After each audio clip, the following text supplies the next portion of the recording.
Miaou miaou. C'est Chippy quatre pattes de Les News de Chippy, vous vous souvenez?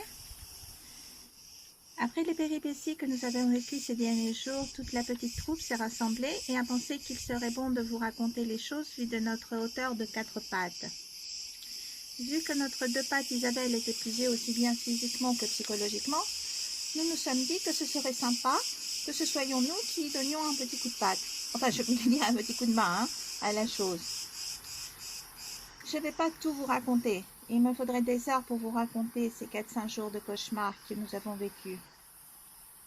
En fait, quand je dis nous, c'est pas vraiment nous quoi. C'est surtout l'agonie de notre deux pattes à laquelle je fais allusion. Surtout au moment de la dernière alerte, avec l'ordre d'évacuation qui précisait bien que la cause était un incendie de forêt dans le secteur. Là où les choses semblaient s'être vraiment calmées. Depuis quelques heures, je voyais bien notre deux pattes agitée. Divers coups de téléphone et les yeux rivés à son portable, elle surveillait les dernières infos. Et là, quand vers 19h, le message d'alerte est tombé comme une bombe, elle savait déjà, depuis les fois précédentes, que pour nous, il n'y avait pas d'évacuation possible. L'État, cette fois-ci, pour les deux pattes, avait bien prévu la chose. Et grâce à ce système, il n'y a pas eu beaucoup de victimes comme la dernière fois. Seulement dans l'histoire, il y a un truc qui n'avait pas été prévu. Des cas comme le nôtre. Deux pattes, seules et isolées, accompagnées de un ou plusieurs quatre pattes. Et sans ressources matérielles et financières. Voilà, ce que vous voyez, ce ne sont pas des nuages. C'est la fumée de l'incendie qui se trouve de l'autre côté de la très grande route. Les canadaires passent et repassent. Les sirènes n'arrêtent pas. On vient de recevoir une alarme, une alerte à rester chez nous, nous enfermer. C'est vrai que là, ça commence à avoir les yeux qui piquent un peu. Et puis, la gorge qui gratte.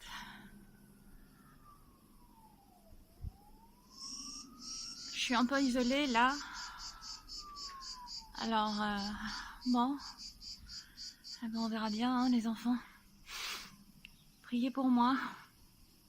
Plus l'heure avançait, plus le soir tombait, plus l'agonie de notre deux pattes augmentait.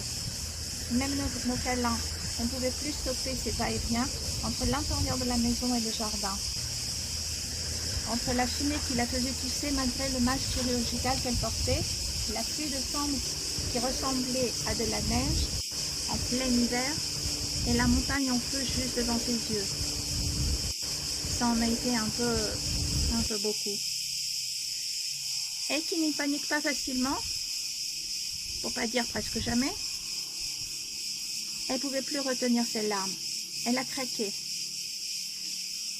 Elle a eu peur. Peur pour nous, parce qu'elle savait que si les choses en arrivaient au point de non-retour, elle ne pouvait plus rien faire pour nous. Et sa décision de rester sur place, bien que contestée par tous les deux pattes de son entourage, ne changerait rien. Elle était prête. Est-on jamais préparée à ce genre de situation? Il ne restait plus grand-chose à faire que ce qu'elle fait de mieux dans les moments les plus difficiles. Prier, écrire, méditer. Les dernières prévisions disaient que si le jour se lève et que les flammes n'ont pas réussi à atteindre le bas de la montagne, malgré le vent terrible, nous avions de grandes chances d'y échapper. Il restait encore 2 heures, 2 petites heures avant le lever du jour. 2 longues heures interminables. En fait, sans même se consulter ou y penser, toute notre petite troupe de 4 pattes avait entouré notre deux pattes. Nous formions une très grosse boule de poils.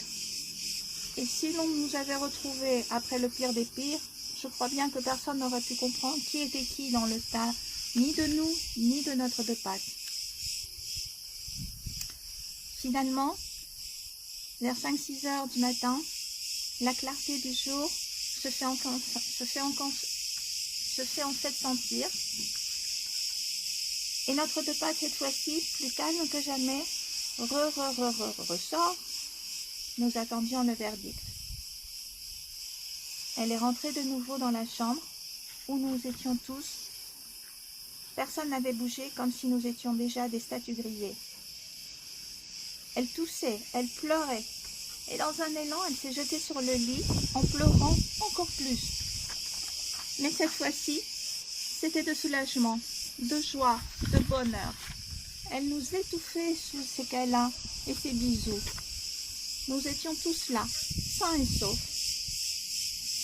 Mon Dieu, que c'est beau de revoir, comme aujourd'hui, notre ciel tout bleu, d'entendre les cigales qui chantent si fort qu'elles peuvent nous donner même mal à la tête, et les oiseaux qui volent dans tous les sens.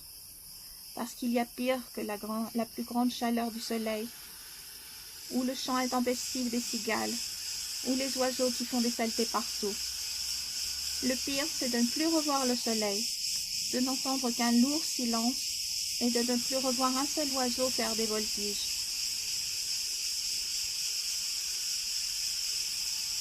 Miaou miaou. À bientôt. À la prochaine. Bisous bisous.